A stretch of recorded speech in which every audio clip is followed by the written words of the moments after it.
Olá, buscadores.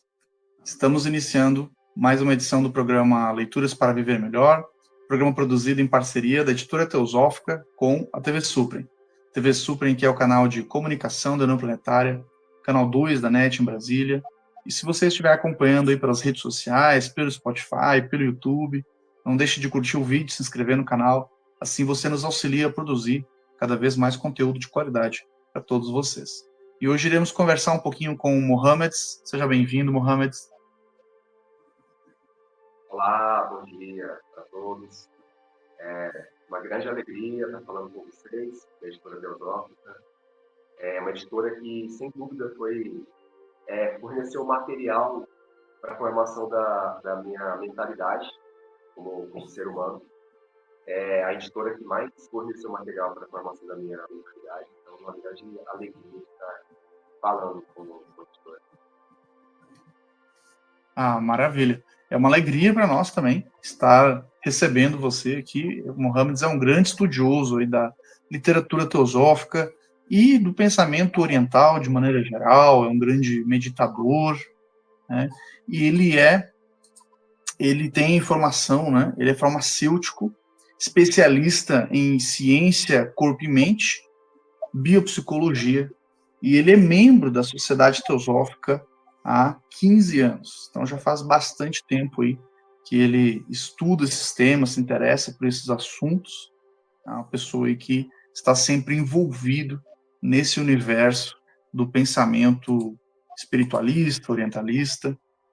E ele escolheu uma obra para conversarmos hoje, de autoria do Vicente Rauchin Júnior, O Processo de Autotransformação, que é um livro que é publicado aqui no Brasil pela editora Teosófica. Mohamed, ele está ali com o livro em mãos, né? A capa do livro, ali, uma capa verdinha, uma borboletinha na capa. Você escolheu esse livro, né? Esse livro, inclusive, recentemente, o Vicente Rauchin, ele fez um seminário aqui em Brasília sobre o tema do livro, e junto com o tema das escolas Golden Link, né? Que os dois temas dialogam, né? Afinal, o método do processo de autotransformação ele utiliza nessas escolas que ele fundou nas Filipinas. Fala um pouquinho para nós sobre sua percepção da obra, por que você acha qual é a importância dela para todos os leitores que tiverem contato com esse texto. Em primeiro lugar, eu gostaria de dizer que, junto com a Voz do Silêncio, de Helena Petrovna Blavatsky, esse foi o meu primeiro livro. Então, assim que eu entrei na Sociedade Teosófica, lá em 2008, a primeira literatura que eu entrei em contato foi esse livro e A Voz do Silêncio. Então, o que eu gostaria de chamar bastante atenção para essa obra é sobre uma técnica que ele compartilha nessa literatura, que é o que ele chama de processamento da autopercepção. E isso pode ser feito tanto a nível das sensações quanto no nível das emoções.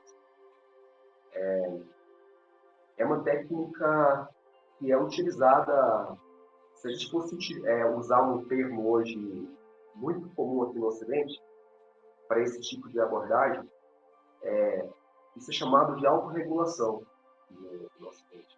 Então, na academia, no departamento de neurociência, isso é muito estudado hoje, que é a autorregulação emocional.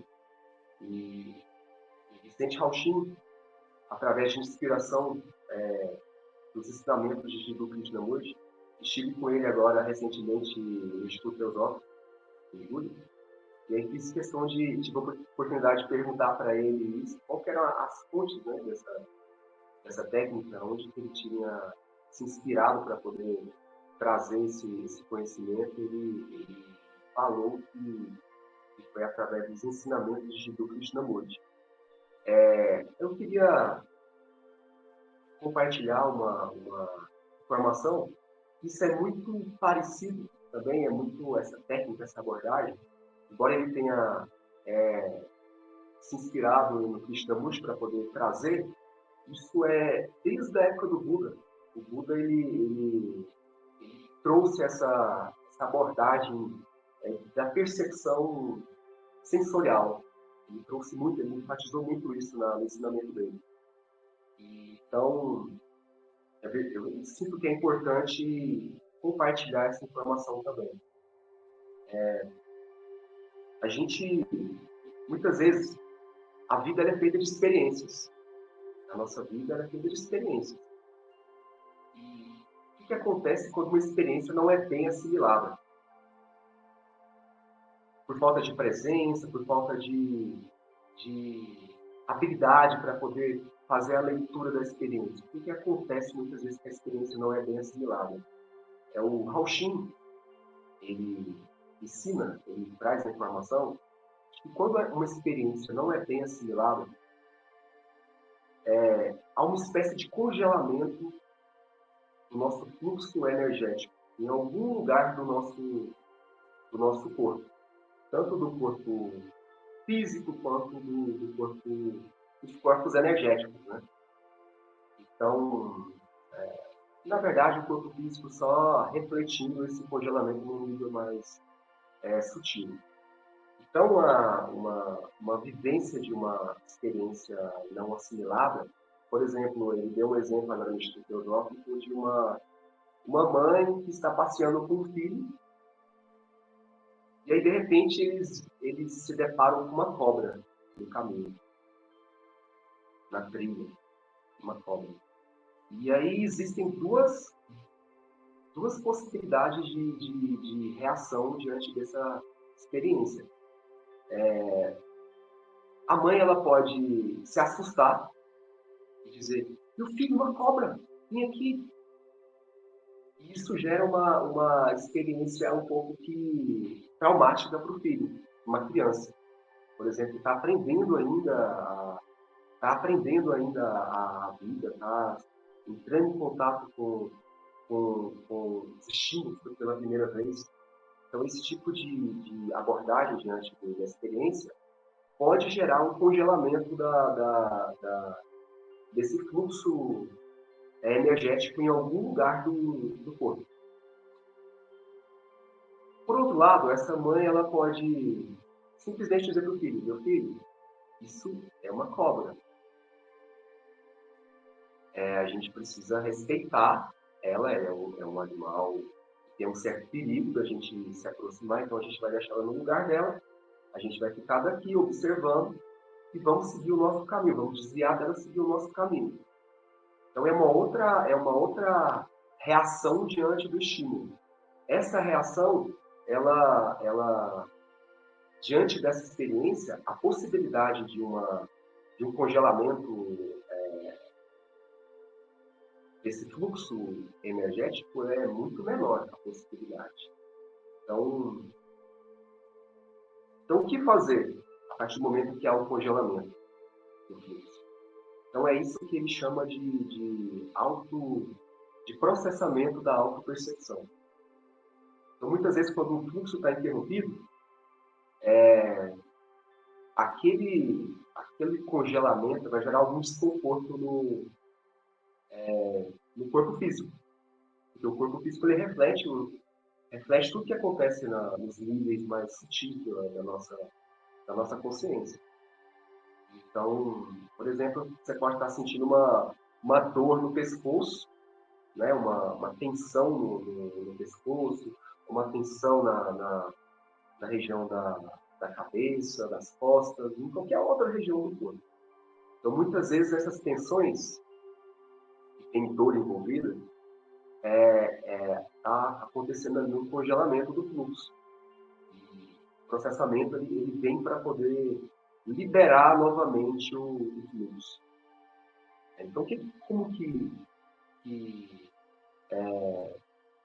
vem a ser esse processamento? Em primeiro lugar, ele instrui, né, o Vicente Hao-Shin instrui a gente adotar a partir do momento que a gente detecta no nosso corpo algum ponto de congelamento, algum fluxo interrompido, uma região de tensão, assim, para poder a gente colocar de forma bem objetiva. A gente tem tensões no nosso corpo. Se a gente quer liberar aquela tensão, a gente vai fazer o que eles chamam de processamento. E vem assim, em primeiro lugar, você aumentar a sua respiração. Então, você vai respirar de maneira consciente, né? De maneira, ele chama de respiração abdominal, mas uma respiração consciente, por quê? Porque é o fundamento disso. A respiração profunda, consciente, abdominal, ela capta mais oxigênio, mas não é só oxigênio, ela capta mais energia também, né, da atmosfera.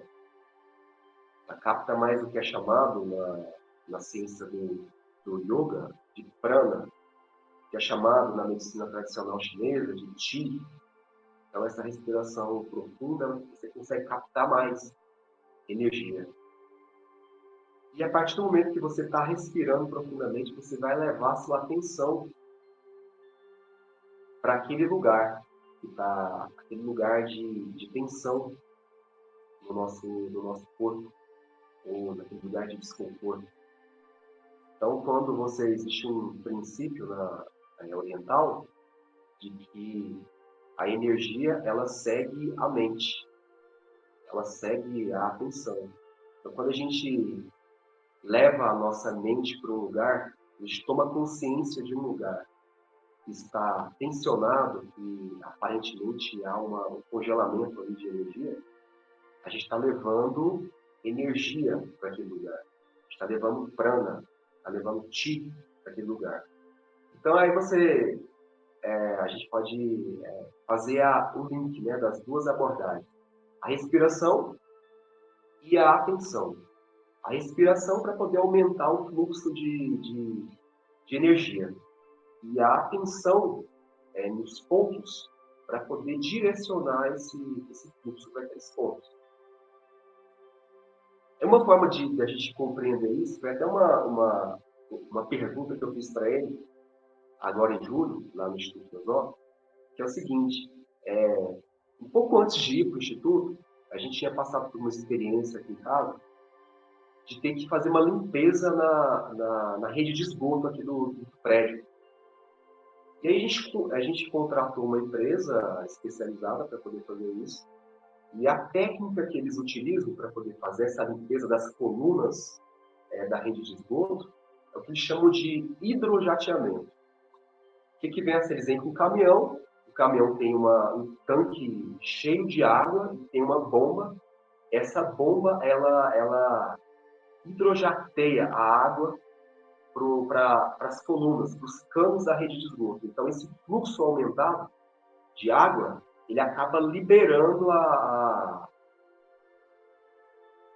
qualquer impureza que esteja ali aderida nos canos. Esse fluxo ele empurra e ele libera o fluxo novamente, a passagem novamente dos canos. Então, eu perguntei para ele se eu poderia olhar para essa técnica que ele propõe, de processamento, como uma forma de hidrojateamento energético no nosso organismo, né? Tanto físico quanto sutil. E ele disse que é isso mesmo. Então, é justamente isso que a técnica proporciona em termos de limpeza desse fluxo e para permitir que tudo esteja fluindo e funcionando da maneira apropriada. O interessante é que são técnicas relativamente simples, né? Claro que para quem ainda não tem, né, esse hábito, essa prática da respiração consciente, da atenção, talvez no início possa ser um pouco difícil ou mais cansativo, mas é algo que com certeza está ao alcance de todos, né? E através da prática a pessoa pode tornar um hábito, né? Esse é o programa Leituras para Viver Melhor. Hoje estamos conversando com Mohamed sobre um livro de autoria do Vicente Rauchin Júnior, O Processo de Autotransformação, publicado no Brasil pela editora Teosófica. Nós iremos para um rápido intervalo e voltamos daqui a pouco. Até já.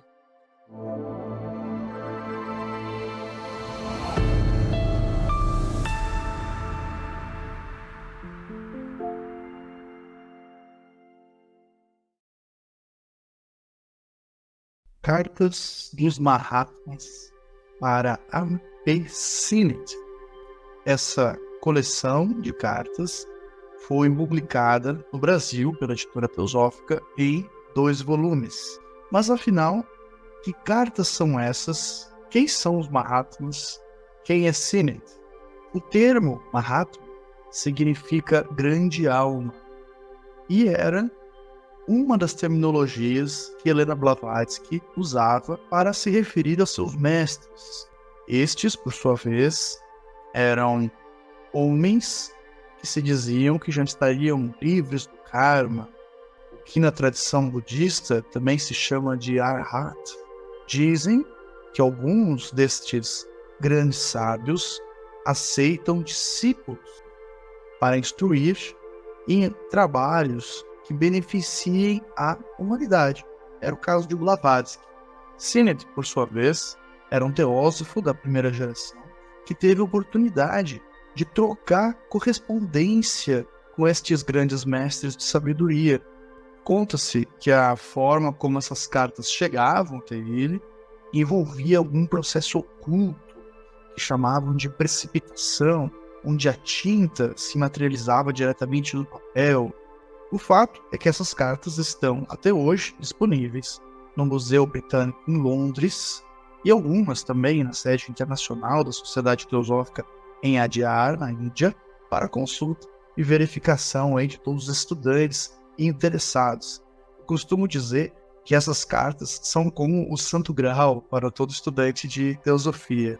O caráter dessa correspondência mais pessoal nos dá um material de fácil compreensão numa conversa mais direta com o interlocutor. Durante muito tempo, essas cartas permaneceram ocultas porque eram de caráter privado e só muitos anos depois é que se tornaram disponíveis para o grande público.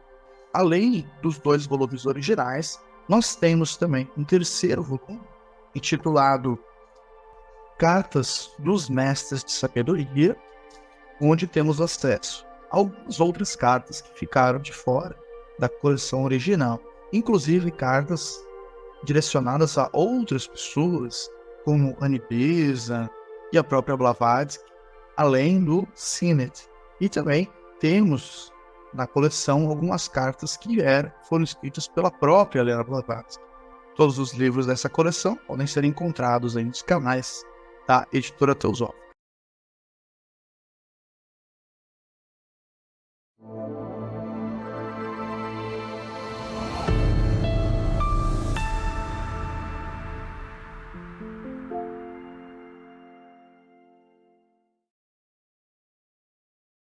Estamos de volta com o programa Leituras para Viver Melhor, hoje conversando com o Mohamed sobre o livro O Processo de Autotransformação, de autoria do Vicente Rauchin Jr., publicado no Brasil pela Editora Teosófica. Mohamed,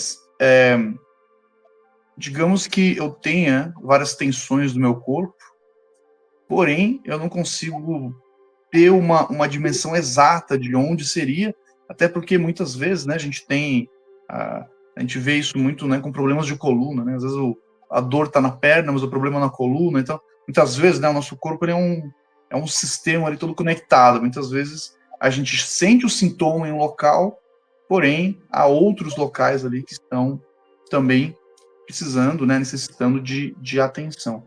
O autor ele dá algum método, alguma dica de como que a gente pode ter essa percepção da nossa constituição de maneira completa? Sim, justamente. Muitas vezes, aquele lugar que a gente está percebendo a dor, né, aquela tensão mais perceptível, é um lugar que está muito tensionado, mas a gente tem muitas outras tensões, muitos outros congelamentos, né, pelo nosso corpo. E uma forma para poder liberar isso é o que ele chama de escaneamento, que inclusive ele chama de escaneamento, mas hoje na ciência contemporânea isso está bem muito presente. Vou falar um pouco depois sobre isso. O que vem a ser isso? Então você vai fazer uma varredura com a sua atenção, com a sua percepção, com a sua consciência, por todo o seu corpo físico mesmo. vai perceber dos pés até a cabeça, vem fazendo um escaneamento corporal, percebendo tudo que está acontecendo, todas as sensações, principalmente as sensações. Porque quando a gente fala de emoções, como que a emoção ela se manifesta fisicamente? Ela se manifesta na forma de sensações. Então a gente vai fazer esse escaneamento tomando consciência de todas as sensações, dos pés até a ponta até o topo da cabeça. Então é movendo a atenção do topo da cabeça até a ponta dos pés, da ponta dos pés até o topo da cabeça. E sempre que a gente se deparar com um ponto, com uma região que está mais tensionada, ficar ali por um tempo, processando, que a gente chama de fazer o processamento, que é respirando com a consciência ali, porque aí, com base naquela analogia que eu utilizei do hidrojateamento, você vai estar respirando, aumentando o fluxo de energia, direcionando essa energia para aquele lugar. Então, a tendência é ir fazendo a liberação desses pontos. É interessante citar, como citei no bloco anterior, que isso é muito antigo. O Buda ele já ensinava essa técnica de escaneamento corporal. Ele chamava isso de Vipassana, que significa ver a realidade assim como ela é. Então, para você ver a realidade assim como ela é, uma forma de você estar com essa percepção na realidade é você estar percebendo aquilo que é mais perceptível, que são as sensações corporais, aquilo que é mais objetivo da gente perceber.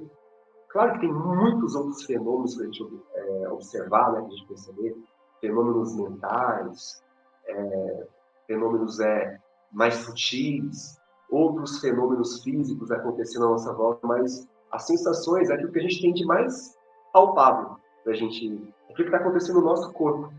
Então, quando você leva a sua atenção para sua consciência para as sensações, isso é um exercício de perceber a realidade assim como ela é, que ele chamava de Vipassana. Hoje isso é muito presente na academia, na ciência. Eles não falam Vipassana, não usam terminologias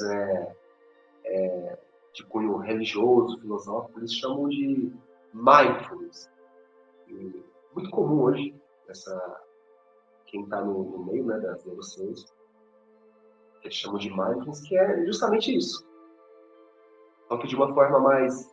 Eles tiram a parte filosófica, a parte da espiritualidade, para poder ter uma aceitação melhor nos departamentos de psicologia, de neurociência das universidades. Isso tem muito a ver com aquilo que é chamado de autorregulação também na neurociência. Porque quando você faz isso, eles fazem um exame de ressonância magnética nuclear no cérebro, quando você está praticando essa percepção, essa consciência nas sensações, você está estimulando, você está fortalecendo essa região do cérebro chamada córtex pré-frontal, que é justamente a região mais evoluída do cérebro, e é ela que vai regular os impulsos lá do sistema límbico, os impulsos da amígdala, os impulsos das regiões mais primitivas do cérebro. Então, hoje a neurociência tem mostrado, existem fibras nervosas que conectam, né, que partem do córtex pré-frontal e se conectam com essa região mais primitiva do cérebro. Então, quando a gente fortalece essa área freia a reatividade, a impulsividade do cérebro mais primitivo, né, o cérebro mais primitivo. Então, isso é uma técnica de autorregulação. Então, a pessoa ela passa a se regular melhor, a lidar melhor com as experiências. Então, no caso daquela mãe que eu citei lá no início da fala, aquela mãe que diante da cobra, ela, meu filho, meu Deus! Ou seja, ela agiu com base no sistema límbico, né? Ela foi muito emocional, ela foi muito instintiva, muito reativa. Se ela tivesse mais consciente naquele momento, ela não teria reagido daquela forma. Então, o sistema nervoso teria regulado melhor essa reação exagerada diante do estímulo, diante da experiência, que muitas vezes leva a um congelamento desse fluxo energético nos nossos corpos mais sutis, que reflete no nosso corpo físico na forma de tensão, dor, até lesão também. Porque quando o músculo está muito tensionado, ele libera ali substâncias muito ácido lático, e esse é um ácido, né? Aquilo ali vai acidificando o organismo e vai causando lesões também. Aparentemente ela é mental, mas que ela tem uma repercussão muito, muito poderosa também no nosso veículo físico. Com certeza. E essas reações exageradas, né, Mohamed, muitas vezes o medo, né, acaba congelando a própria pessoa. Né? Às vezes a pessoa tem uma reação ali de medo e ela acaba não conseguindo agir. Né? A pessoa pode pensar, né, não, mas realmente, né, uma serpente, né, um animal peçonhento, a pessoa tem que ter uma reação de medo mesmo para evitar o perigo. Porém, quando a gente fica muito emotivo, a gente acaba ficando meio racional, né? Então, muitas vezes a nossa reação ela não é a reação mais inteligente, digamos, né? Muitas vezes a pessoa acaba fazendo barulho ou acaba, né, querendo agredir o animal, alguma coisa acaba se colocando em risco ainda mais, né? Causando dano aí para todo mundo. Shankaracharya, um grande sábio indiano, ele tem um termo que é bem assim icônico, né, dessa abordagem, que é da Advaita Vedanta, que é o seguinte: você está vendo, muitas vezes você está olhando uma corda e você pensa que é uma cobra. Você tem uma, né, ou seja, uma falta de percepção da realidade assim como ela é. Então, muitas vezes a experiência não é tudo isso que a gente está imaginando. Só que a gente olha para, sem essa consciência, sem essa percepção apurada, a gente pode olhar para uma corda e imaginar uma cobra e ficar super assustado, super reativo. Então é isso. Então essa técnica, ela está na base da formação dos professores da escola. E o Vicente Rauchin, ele fundou algumas escolas no mundo, né? Inclusive atualmente aqui no Brasil está acontecendo um treinamento com os professores, minha esposa está até fazendo esse treinamento, para, o mais rápido possível, implementar essa escola aqui no Brasil. Então, aqui vai começar tudo por Brasília, e é uma das técnicas básicas de autorregulação que está sendo ensinada nessa formação é a questão do processamento da autopercepção. Isso é muito importante, né? São crianças, elas estão entrando em contato com as experiências agora. Então precisa de pessoas que orientam de forma consciente, as experiências precisam ser apresentadas para eles assim como elas são. Não de forma exagerada, não de forma ilusória. Então é fundamental esse ensinamento nesse âmbito da formação das crianças. Tem até uma frase, né, trazendo um pouco para o cristianismo,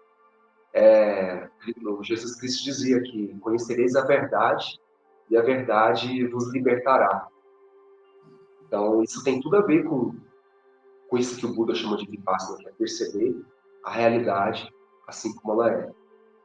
E se a gente pega, por exemplo, tem tradições muito profundas no Oriente, e até eu separei um livrinho aqui, é o Segredo da Autorrealização, onde ele ensina o timing, compartilha, né,